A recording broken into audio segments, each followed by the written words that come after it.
আজকে শিখব alkane, alkyne এবং অ্যালকাইনের সমন্বয় নির্ণয় করার শর্টকাট। আজকের এই ক্লাসটা করলে অ্যালকেন, অ্যালকিন এবং অ্যালকাইনের যে কোনো সমন্বয় তোমরা নির্ণয় করতে পারবে ইনশাআল্লাহ। আমরা শুরুতেই দেখব অ্যালকেনের সমন্বয় নির্ণয়। আমরা শুরুতে দেখব অ্যালকেনের সমন্বয় নির্ণয়। আমরা মনে রাখবো অ্যালকেনের শুধু গাঠনিক সমন্বয় নির্ণয় করা সম্ভব, অন্য কোনো সমন্বয় নির্ণয় করা সম্ভব নয়। অ্যালকেনের শুধু গাঠনিক সমন্বয় নির্ণয় করা সম্ভব।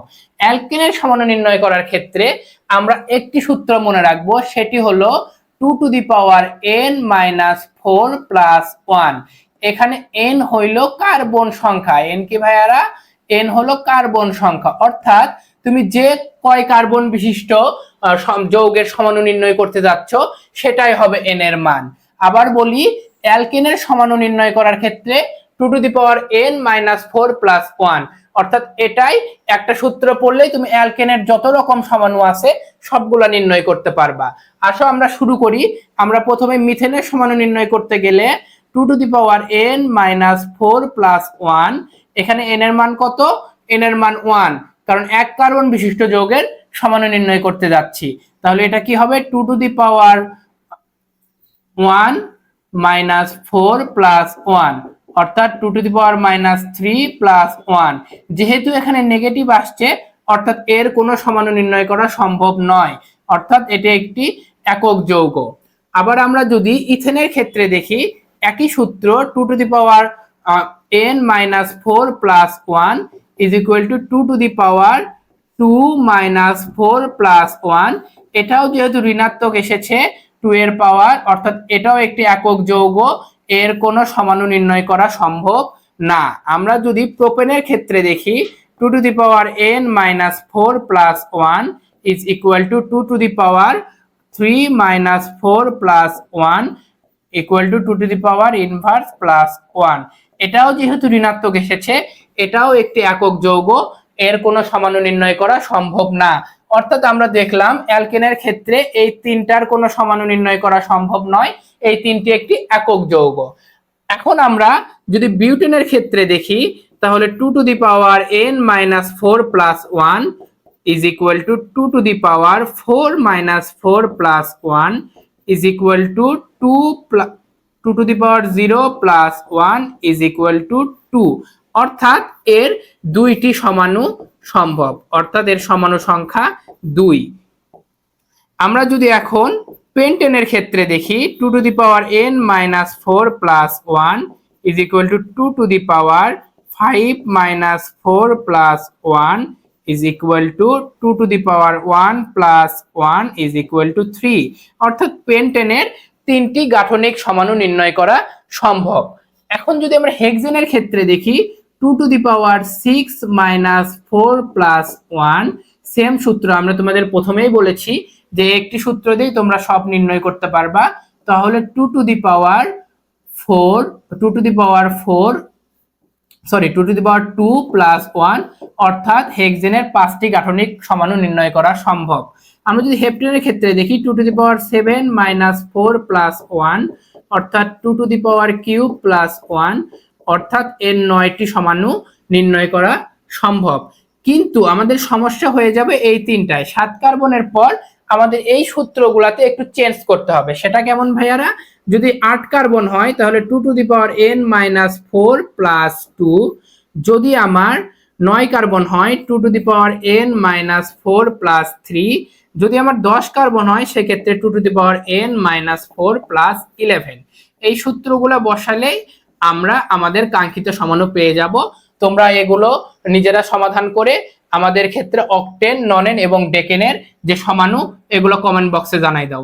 ধন্যবাদ। দেখি আমাদের এখানে বলেছে, দেখো এটা কত সালে আসছে, ঢাকা ভার্সিটিতে আসছে এবং আরো অনেকগুলা ভার্সিটিতে আসছে, একবার বাংলাদেশ কৃষি বিশ্ববিদ্যালয় এসেছে।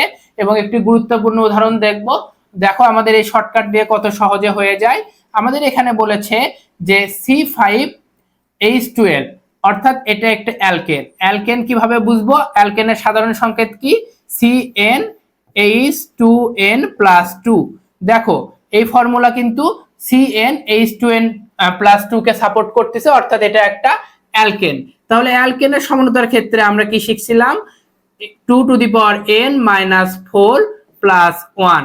সেক্ষেত্রে কি হবে দেখো তো, এখানে কার্বন সংখ্যা 5, 2 to the power 5 minus 4 plus 1 is equal to 2 to the power 1 plus 1 is equal to 3। তাহলে অ্যান্সার হবে 3। এটা অ্যালকেনের ক্ষেত্রে একটি শর্টকাট। এই শর্টকাটটাতে তোমরা সব করতে পারবা।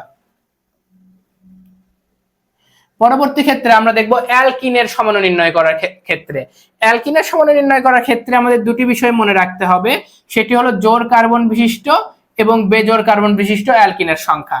জোড় কার্বন বিশিষ্ট অ্যালকিনের বেলায় 2 to the power n minus 2 plus 1 এবং বেজোড় কার্বন বিশিষ্ট অ্যালকিনের বেলায় 2 to the power n minus 2। এই ফর্মুলা ইউজ করে তুমি অ্যালকিনের যত রকম সমাণু আছে সব নির্ণয় করতে পারবা। আমরা একটি উদাহরণ দেখি। উদাহরণে বলেছে দেখো, এটা একটি অ্যালকিন। কিভাবে বুঝবো এটা অ্যালকিন? অ্যালকিনের সাধারণ সংকেত CnH2n, অর্থাৎ কার্বন সংখ্যা যা হাইড্রোজেন সংখ্যা তার ডাবল। এই কার্বন সংখ্যা যা হাইড্রোজেন সংখ্যা ডাবল, এটা দেখে তুমি বুঝতে পারবা এটা একটি অ্যালকিন। এই অ্যালকিনের সমাণু নির্ণয় করার ক্ষেত্রে আমরা দেখলাম জোড় এবং বেজোড় কার্বনকে কাউন্ট করতে হবে। অর্থাৎ জোড় এবং বেজোড় কার্বনকে আমরা দেখবো। এটা যেহেতু একটি বিজোড় কার্বন, অর্থাৎ এর সমাণু নির্ণয় করব কিভাবে দেখো। এর সমাণু নির্ণয়ের ক্ষেত্রে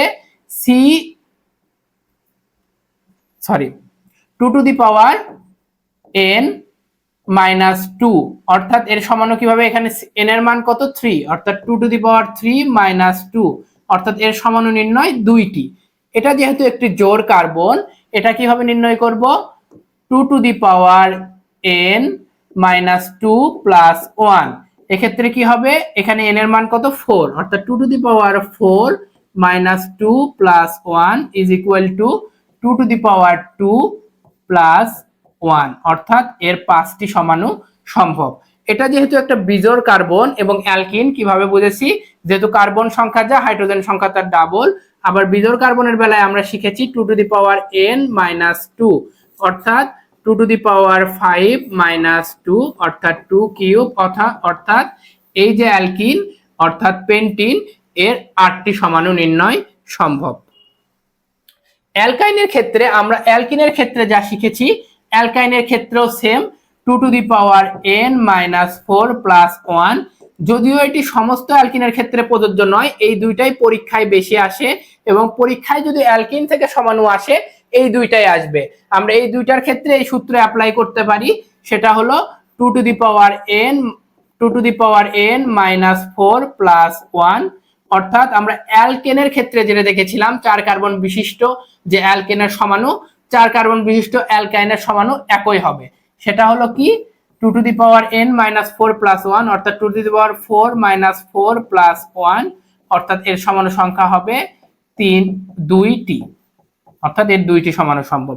আমরা যদি পেন্টাইনের ক্ষেত্রে দেখি 2 to the power n minus 4 plus 1, অর্থাৎ 2 to the power 5 minus 4 plus 1, অর্থাৎ এর 3টি সমাণু সম্ভব। আমরা কি দেখলাম যে অ্যালকেন এবং অ্যালকাইনের ক্ষেত্রে সমাণু নির্ণয়ের সূত্র একই, যদিও অ্যালকাইনের ক্ষেত্রে শুধু 4 এবং 5 কার্বন বিশিষ্ট নির্ণয় করা সম্ভব, যদিও এগুলাই পরীক্ষায় আসে।